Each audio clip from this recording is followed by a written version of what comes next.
A major fire incident destroyed a mechanic village in Okigwe, Imo State during the night, with eyewitnesses saying unknown gunmen set the market on fire, prompting widespread anger and suspicion among local residents. However, Biafra Liberation Army Commander Gentle believes that the unknown gunmen who carried out the destruction are Fulani armed bandits employed into Biafraland by Nigerian terrorist government to cause insecurity. Also, Fulani herdsmen were shown returning to Enugu State, openly marching their cattle into farmlands, destroying crops and causing alarm among villagers, raising fresh concerns about land invasion and insecurity. However, supporters of Biafra movement have declared unwavering faith in their identity, heritage, and right to self-determination, reaffirming that the struggle is no longer negotiable and that it is Biafra or nothing. They referred to Seaman Ekpa as a prophetic voice of their generation, warning that his past predictions about Nigeria's state are coming true, and more could still happen. They accused the Nigerian government of supporting Fulani herders, allowing them to rape women, abduct girls, and occupy ancestral lands, while calling Nigeria a failed and unsustainable state.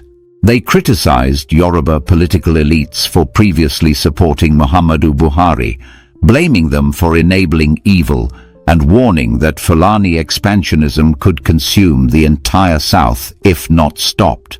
They concluded by urging all southern Nigerians, especially the Yorubas, to stop defending the Nigerian system and rise against criminality and government complicity, insisting that remaining in one Nigeria only invites suffering and destruction. The events that unfolded in Okigwe, a city in Imo State located in the southeastern region of Nigeria, have stirred deep emotions, rekindled long-standing grievances, and reignited the fierce debate surrounding land security, cultural survival, and the call for an independent Biafran state. It all began late at night when a blaze erupted in the heart of the Okigwe mechanic village, a vital economic hub that serves not only the people of Okigwe, but also attracts mechanics, traders, and customers from neighboring communities and states. Witnesses described the fire as sudden, fierce, and complete in its destruction. By the time morning came, the place had been reduced to blackened metal, charred tools, and clouds of rising smoke. People from around the area gathered in disbelief, struggling to make sense of what had happened. The timing and precision of the attack led many to question whether this was just a random act or something more calculated and sinister. As residents began to piece together testimonies and experiences, one name stood out in the speculation: unknown gunman. This label has become a common one across the southeastern part of Nigeria, usually used by both the media and the government to describe mysterious assailants behind acts of violence, often without detailed investigation or accountability. But Commander Gentle, a leading figure in the Biafra Liberation Army, has now come forward to break the silence, and he did not mince words. Speaking with a stern voice and visible frustration, Commander Gentle firmly rejected the idea that this was the work of unknown or unaffiliated criminals. According to him, the culprits behind the burning of the Okigwe mechanic village were Fulani armed bandits who, he said, had been deliberately deployed into Biafran territories by the Nigerian government itself. He described them as agents of destruction, strategically sent into the southeastern states to sow chaos, to destabilize local economies, and to instill fear in the minds of indigenous people. Commander Gentle's statement did more than just point fingers. It painted a picture of a coordinated campaign against the southeastern people. He questioned why these attacks keep happening with almost no arrests, no substantial investigations, and no meaningful government response. To him, this silence from those in authority was not accidental, but intentional. He described it as a dangerous collusion, accusing the Nigerian government of harboring deep hostility against the Biafran people, using proxies like Fulani militias to carry out violence without directly involving security forces. As the news of the Okigwe fire spread, residents of nearby communities began recounting their own fears and memories of attacks that had either been ignored or never investigated. People spoke of seeing strange men armed with sophisticated weapons moving through remote routes and forests. Many described how their farms had been trampled by cattle, with young men unable to confront the invaders out of fear. Some farmers narrated stories of being threatened when they protested the destruction of their crops, while others mourned livestock stolen, women assaulted, or loved ones kidnapped by unidentified attackers who often vanished into thin air after their crimes. In Enugu State, another troubling development was unfolding. Fulani herdsmen were seen openly returning with their cattle, moving brazenly through farmland with little regard for property or livelihoods. Villagers, especially women and elderly farmers, watched helplessly as cassava plants were trampled and maize stalks crushed under hooves. The local people were not only afraid for their crops, but also for their safety. The fear that these herdsmen, some of whom they believed to be armed, might attack homes or abduct children loomed heavily over their heads. This resurgence of Fulani herdsmen into Enugu reignited old scars. It reminded people of past incidents where herders clashed with farmers, leading to bloodshed, loss of property, and years of unresolved trauma. For many, the return of these herders was not just a coincidence. It was another chapter in a prolonged effort to suppress the identity and dignity of the southeastern people. Supporters of the Biafra movement were not silent in the face of these events. Instead, they intensified their resolve. In various community meetings, social media platforms, and diaspora broadcasts, voices rose in passionate declarations. They said their heritage, their identity, and their struggle for self-determination could no longer be negotiated. The phrase repeated over and over was simple but deeply powerful. It is Biafra or nothing. The loyalty and admiration directed towards Simon Nyoku Ekpa were also on full display. To his supporters, Simon Nyoku Ekpa was not merely a political figure or activist. They described him as a prophetic voice of this generation, someone who foresaw the unraveling of Nigeria, who warned about the collapse of security, and who predicted the weaponization of Fulani Bandits against indigenous populations. They said his warnings had been dismissed, even mocked in the past. But now, those warnings were becoming reality. Biafran supporters drew comparisons between current events and Simon Nyoku Ekpa's past speeches and broadcasts. They recalled how he spoke about the potential collapse of law and order, the economic marginalization of the southeastern region, and the complicity of Nigeria's elite in sustaining a system built on ethnic domination and religious bias. Each new attack, each invasion of farmland, each abduction of a young girl, they said, was proof that he had been right all along. The criticism of the Nigerian government grew sharper and more unfiltered. People accused the federal authorities of not just ignoring the violence, but of actively encouraging it. They claimed that while innocent farmers were struggling to survive, the government was offering land and settlements to Fulani herders. They mentioned how rapes had gone unpunished, how abducted girls were never found, and how grieving families were given no justice. Even more explosive was the criticism directed at the political elite of the Yoruba ethnic group.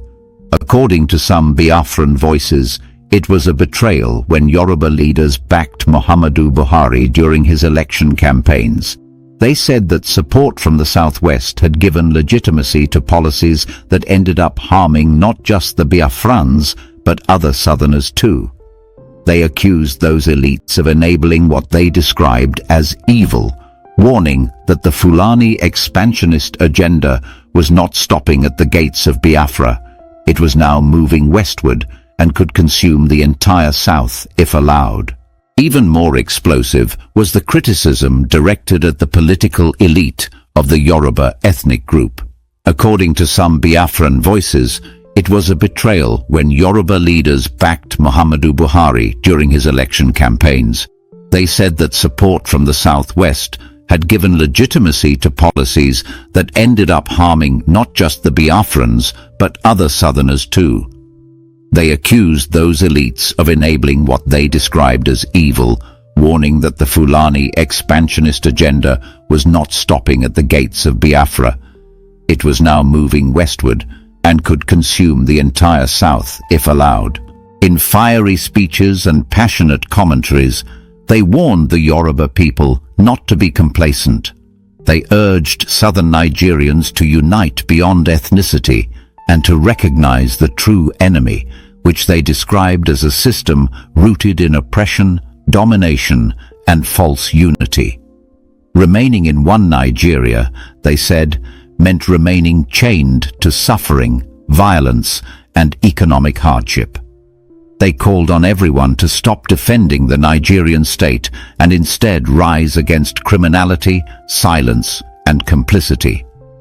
The time for diplomatic patience was over, they argued. What was needed now was boldness, clarity, and a refusal to accept false peace. The Biafran movement's response to the Okigwe mechanic village fire, the return of Fulani herders to Enugu, and the silence of Nigerian authorities has not only been vocal, it has been deeply emotional and profoundly ideological. For them, these incidents are not isolated. They are chapters in a long history of exploitation, suppression, and broken promises. They see the Nigerian state as a structure that was never designed to protect them, a colonial creation that has only preserved injustice in a different form. For Commander Gentle, for Simon Nyoku Ekpa, and for millions of Biafra supporters at home and in the diaspora, the moment is critical. They believe they are being forced into a corner where silence equals death and negotiation equals submission. And so, they continue to speak, to resist, and to fight with words, with memories, and with hope. The emotional toll of all these events cannot be overstated. In Okigwe, many mechanics have lost their entire livelihoods. Some of them had been in that village for over 20 years, building their trade from scratch, raising families, training apprentices, and offering services to their community. Now, everything is gone, burned in a single night. No one knows who will help them rebuild. No insurance, no compensation, just ashes, tears, and unanswered questions. In Enugu, farmers are looking at their ruined fields with a mix of anger and fear. Elderly women are whispering prayers that the next attack does not come to their home. Young men are leaving their villages in search of safety, while parents worry that their daughters might disappear into the forests and never return. It is not just about crops or workshops anymore. It is about dignity. It is about the right to exist in one's own land without fear. It is about protecting one's culture, one's language, one's stories, and one's dreams from being erased. This growing sense of injustice is not being fueled by politicians or foreign agents. It is being driven by lived experiences. When someone's home is attacked and no one comes to help, when someone's daughter is abducted and no one investigates, when someone's crops are destroyed and no one compensates, resentment grows and trust dies. What we are witnessing across Imo State, Enugu State, and the entire southeastern region is not just a political movement, but a human struggle. It is the cry of people who feel abandoned by a system that was supposed to protect them. It is the voice of a generation that refuses to be silent, that refuses to allow its land to become a battlefield for others' ambition. Young men are leaving their villages in search of safety, while parents worry that their daughters might disappear into the forests and never return. It is not just about crops or workshops anymore. It is about dignity. It is about the right to exist in one's own land without fear. It is about protecting one's culture, one's language, one's stories, and one's dreams from being erased. This growing sense of injustice is not being fueled by politicians or foreign agents. It is being driven by lived experiences. When someone's home is attacked and no one comes to help, when someone's daughter is abducted and no one investigates, when someone's crops are destroyed and no one compensates, resentment grows and trust dies. What we are witnessing across Imo State, Enugu State, and the entire southeastern region is not just a political movement, but a human struggle. It is the cry of people who feel abandoned by a system that was supposed to protect them. It is the voice of a generation that refuses to be silent, that refuses to allow its land to become a battlefield for others' ambition. As the days unfold, the fate of the people affected by the Okigwe fire and the Enugu land invasions remains uncertain. But one thing is clear: the people are no longer interested in promises. They want action, they want security, and they want respect. Commander Gentle's decision to speak out may be remembered as a turning point. His words have struck a chord in the hearts of many, not just in Biafra, but across Nigeria. Whether his warnings will be heeded or ignored will shape what comes next in this tense and deeply wounded land. And yet, amid the fear and frustration, there is also hope. Hope that one day the cries of mechanics, farmers, mothers and youth will be heard not as threats, but as calls for justice. Hope that one day the flames of Okigwe will not burn alone, but light a path toward truth, freedom, and dignity for all. As the flames in Okigwe settled into ash and smoke, a heavier cloud of fear and uncertainty began to settle over the people. What had initially seemed like a terrible accident or an act of random violence had, through the voices of survivors and community leaders like Commander Gentle, transformed into something much deeper. It became, in the minds of many, a deliberate message, a statement not just against a few mechanics in Imo State, but against an entire people who dared to exist on their own land, practice their own traditions, and speak their truth to power.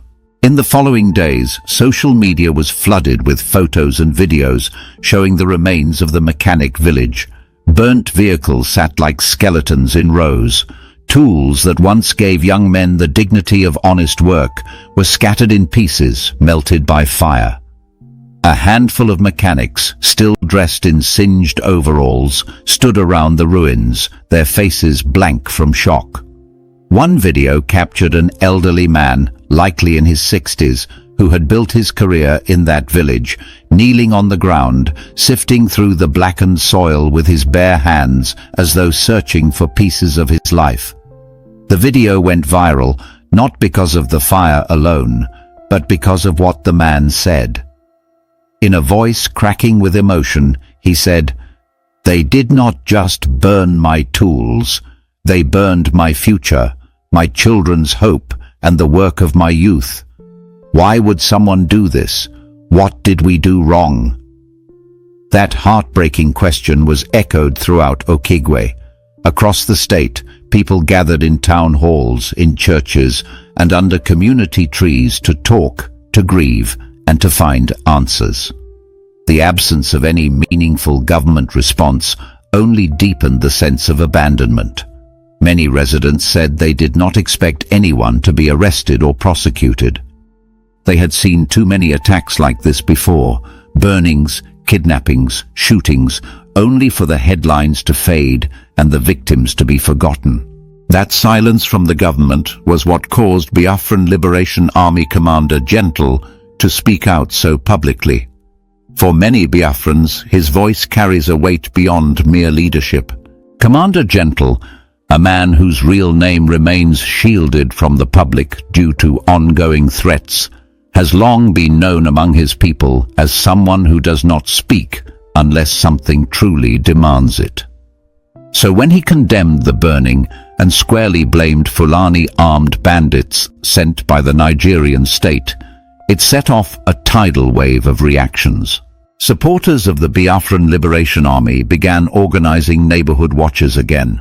In some towns, young men who had once laid down their weapons after past ceasefires took to the streets with vigilante patrols.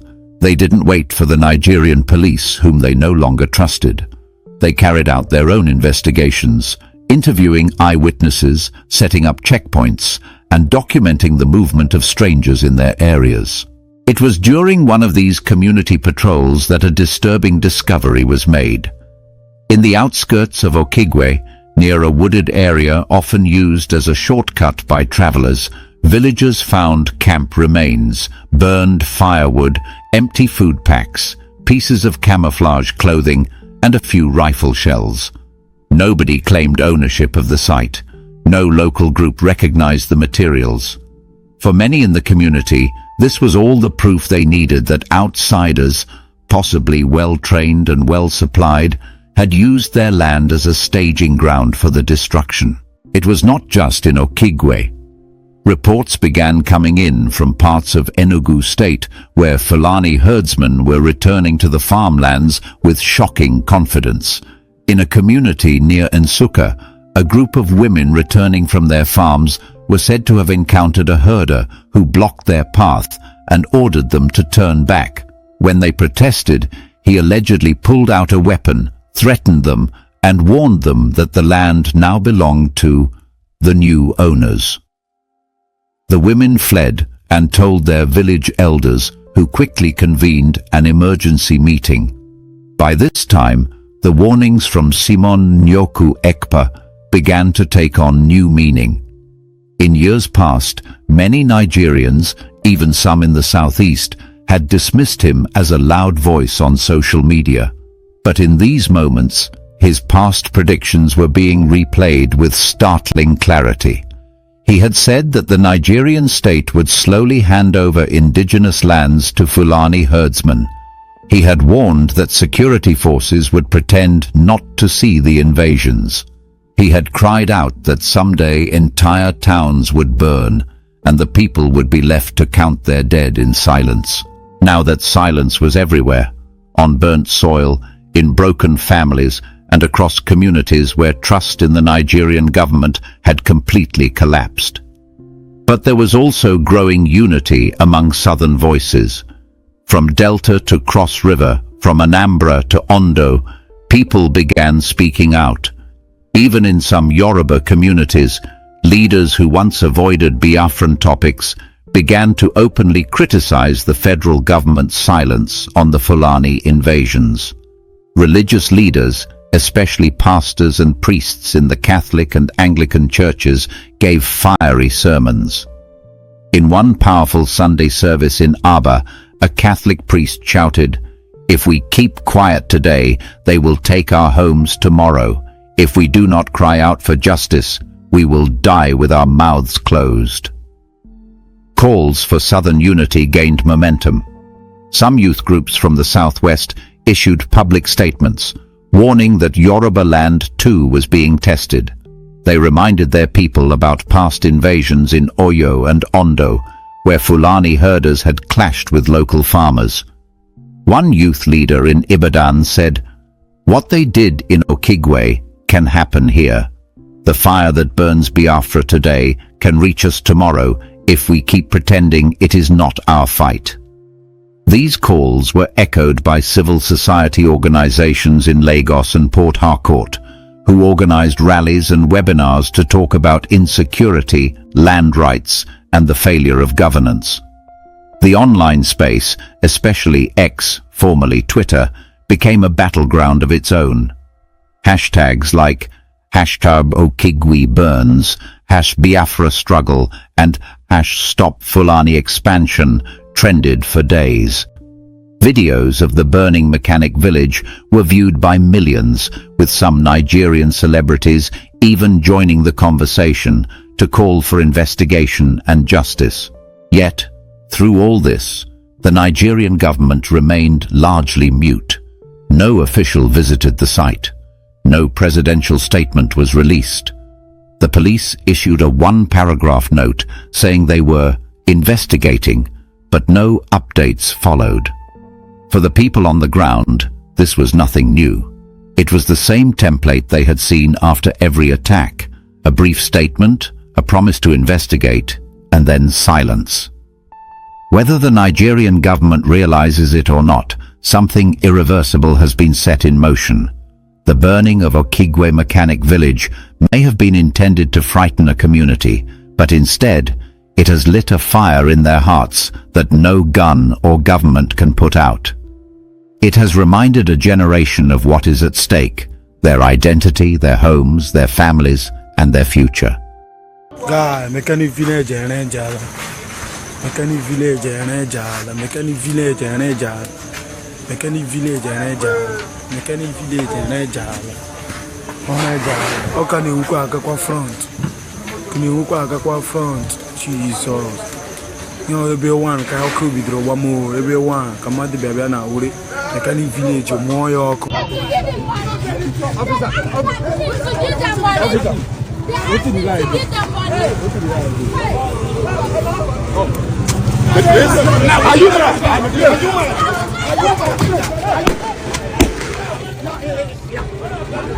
What's the time?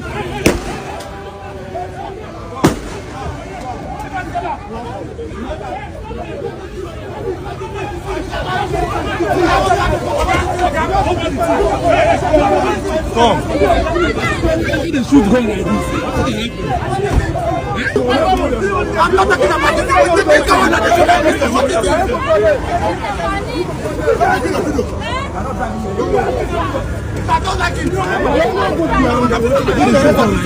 Ya bụ ndị Fulani herdsmen n'Isugwu Ejago.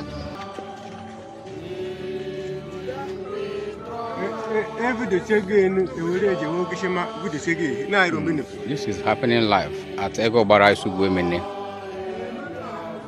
Live. Happening now. Right now. Ndị Fulani ekpokomeru na mabatakoma na Egobara Isugwu onwanya. Side Mene Isugwu na Heka. Bend Fulani Bodokome na Mwanya. Unu watch ana manya hanagata na no hekpe. Onwanya bona happen onwanya. Na taza kpata Japan di Isugwu Ejago na Egobara. At 3:34 p.m. Only on that set of the Nama. Only a good man Nebenue. Help teaching about you. Camera me here.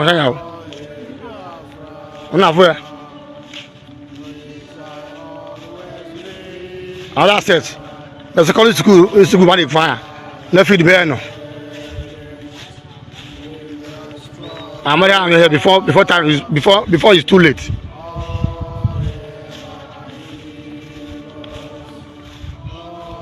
Enough where?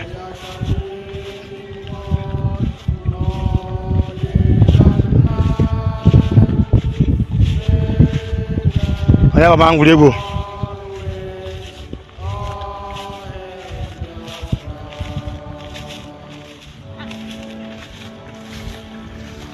Enough where?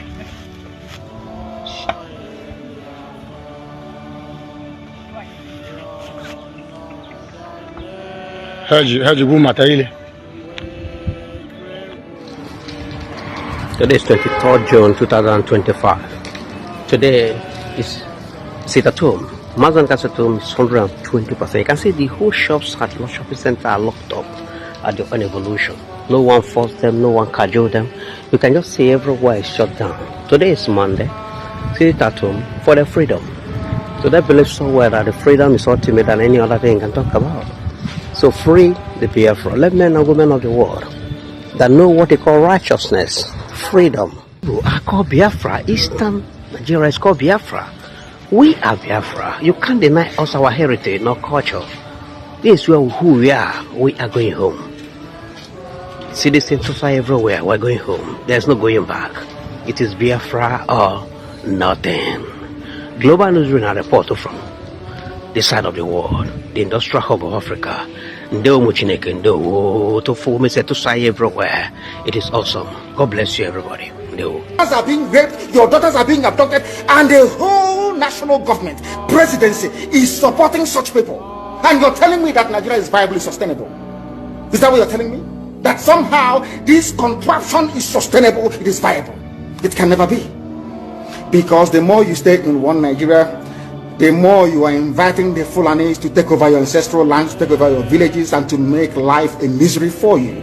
That is the end game. That is the outcome. If you doubt me, go and do a bit of research. Ask yourself, who are the Hausa people?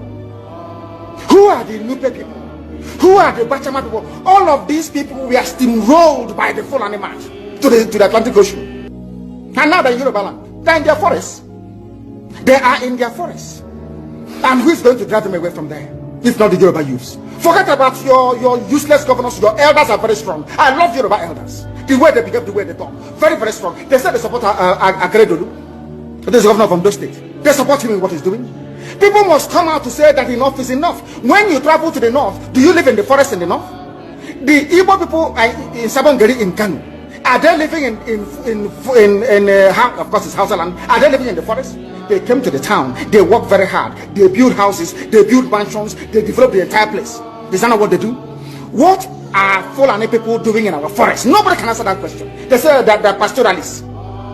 World aspiring to be a member of the UN Security Council, where you move cattle from place to place. Are you people well at all? You so-called Nigerians, are you normal in the brain? I'm asking you a simple question. Show me a country that aspires to be in the 21st century, moving cattle from place to place, telling me they're grazing. Which country is that? Please tell me. These are people they have prepared for you to sell you down the drain. By the time the Fulanis are done with you, believe you me, if you don't rise up now to fight for your freedom, by the time Fulanis are done with you, you'll be more useless than a Hausa peasant doing Babiala somewhere in Zaria. I went to America and I told World Igbo Congress that this war you are avoiding is going to come to your villages. They said, no, it's not going to happen. What is happening today? When Yoruba was supporting the dead idiot called Buhari, did I not warn them that this evil you're supporting will consume you? They never listened. They never wanted to listen. IPOB is a terrorist group. You're trying to divide Nigeria. But Mietiana is not. People that you are calling bandits, have you heard anybody come out to say, please Buhari, since presidency is there defending terrorists in the forest, why don't you proscribe them? No, you cannot proscribe the Fulani group. Never. Now, our people must understand this very clearly, especially my Yoruba brothers and sisters. It is about time you stop supporting evil. That evil is in Ashabab. That evil is a gang of reprobates calling themselves presidency. The more you keep on supporting evil in the zoo, the more your land will be taken from you. The more your daughters will be raped and abducted, the more your sons will be slaughtered in cold blood. And under one Nigeria, there is nothing you can do about it. Absolutely nothing. Because one idiot that they groomed will rise up and say to you, oh no, it's one Nigeria, there is crime everywhere. Haven't you heard about Zamfara? Haven't you heard about Katsina? There is crime everywhere. That is not the case. The crimes you have in the north, the insecurity you have in the north is as a direct consequence of their own action. We must rise up and say that enough is enough. That there must be no criminality. Once you allow criminality to come in, then you have failed woefully. This is the end of our news update. Please click the icon on the top right corner of your screen to watch my next video. You will enjoy it. I will see you again in my next update. Enjoy the rest of your day. Goodbye for now.